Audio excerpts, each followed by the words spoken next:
Welcome to ఎస్4 media. నేను మీ రమ్య.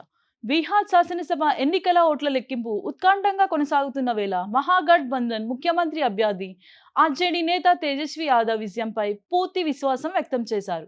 ఈ ఎన్నికల్లో తమ కూటమే గెలిచి ప్రభుత్వాన్ని ఏర్పాటు చేస్తుందని ఆయన ధీమాగా ప్రకటించారు. ఈ ఉదయం 8 గంటలకు పోస్టల్ బ్యాలెట్ల లెక్కింపుతో కౌంటింగ్ ప్రక్రియ ప్రారంభమైంది. ఈ నేపథ్యంలో తేజస్వి యాదవ్ మీడియాతో మాట్లాడుతూ కీలక వ్యాఖ్యలు చేశారు. మేమే గెలవనున్నాం.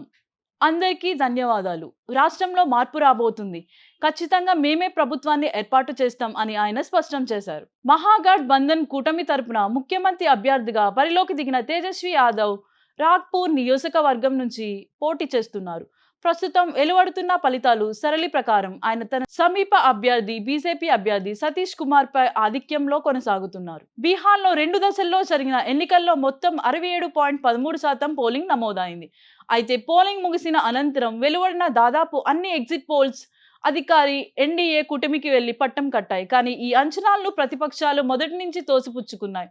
ఎగ్జిట్ పోల్స్ కి భిన్నంగా ఫలితాలు ఉంటాయని, ప్రజలు మార్పు కోరుకున్నారని విపక్ష నేతలు వాదిస్తున్నారు. కౌంటింగ్ ప్రక్రియ కొనసాగుతుండడంతో పూర్తి ఫలితాలపై సర్వత్రా ఆసక్తి నెలకొంది. ఇలాంటి మరిన్ని అప్డేట్స్ కోసం ఎస్4 మీడియా ఛానల్ని సబ్స్క్రైబ్ చేసుకోండి.